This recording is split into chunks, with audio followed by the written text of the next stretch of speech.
Hai semua, perkenalkan nama saya Wisnu Wulandari dari kelas 2O Manajemen SDM dengan NPM 12 10 24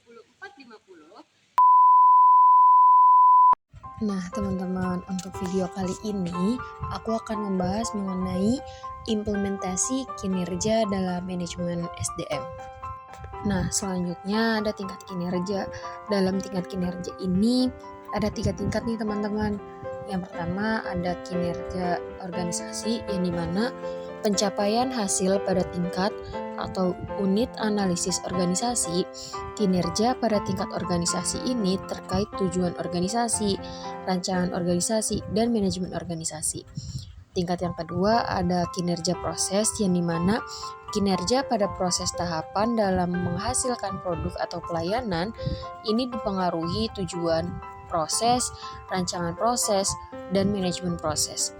Dan yang tingkat yang terakhir adalah kinerja individu atau pekerjaan, yang dimana pencapaian atau efektivitas pada tingkat pegawai atau pekerjaan ini dipengaruhi di tujuan pekerjaan, rancangan pekerjaan, dan manajemen pekerjaan serta karakteristik individu menurut Lumler dan Bridge tahun 1995. Nah, di sini ada garis besar kategori arti kinerja. Menurut Richard tahun 2003 mengatakan bahwa kinerja sebagai hasil juga terkait dengan produktivitas dan efektivitas. Produktivitas merupakan hubungan antara jumlah barang dan jasa yang dihasilkan dengan jumlah tenaga kerja, modal, dan sumber daya yang digunakan dalam produksi. Namun, kinerja juga merujuk pengertian sebagai perilaku, merupakan seperangkat perilaku yang relevan dengan tujuan organisasi atau unit organisasi tempat orang bekerja. Kinerja merupakan sinonim dengan perilaku. Kinerja juga adalah suatu yang secara tindakan dan perilaku yang relevan dengan tujuan organisasi.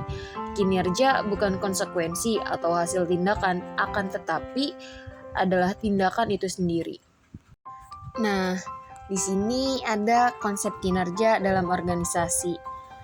Dalam konsep kinerja ini, kinerja diartikan sebagai hasil kerja yang dicapai oleh seseorang atau kelompok orang dalam suatu organisasi sesuai dengan wewenang dan tanggung jawabnya masing-masing dalam rangka mencapai tujuan organisasi yang bersangkutan secara legal dan tidak melanggar hukum dan sesuai dengan moral etika.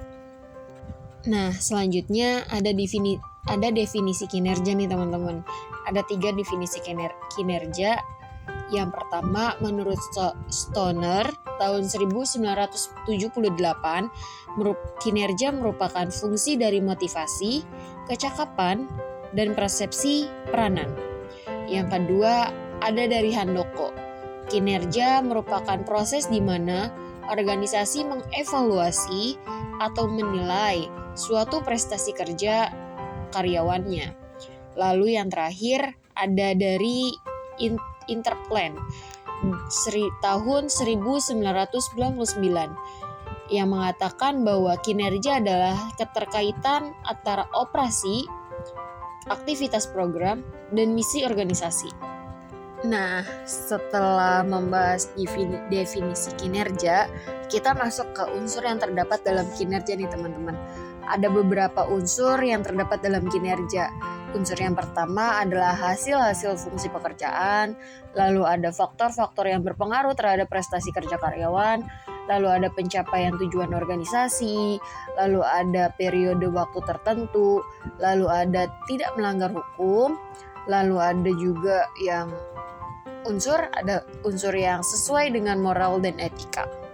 Nah, setelah kita membahas mengenai unsur-unsur yang terdapat dalam kinerja, lalu kita sekarang masuk ke dalam indikator kinerja organisasi.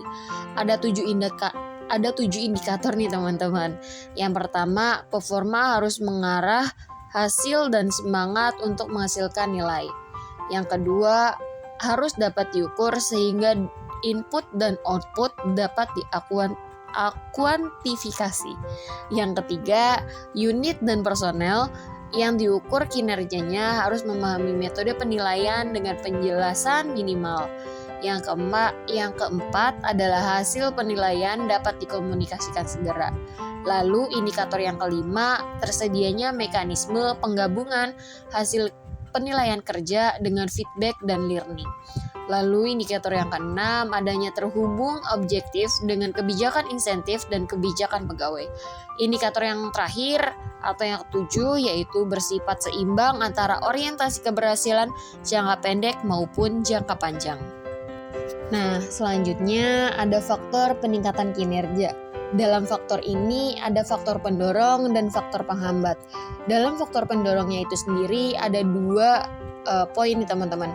Poin yang pertama yaitu audit modal intelektual bertujuan memonitor dan mengatur modal intelektual perusahaan.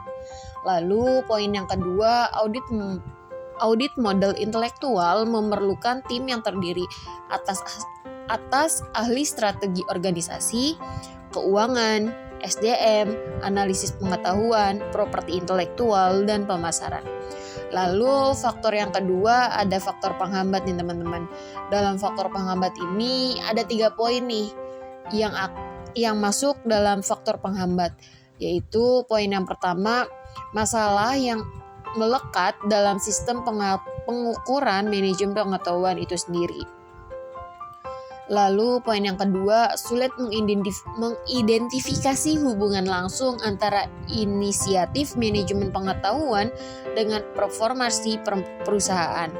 Lalu poin yang ketiga, ada manajemen biasanya meminta indikator kasat mata seperti dampak terhadap performasi keuangan dan operasional lainnya.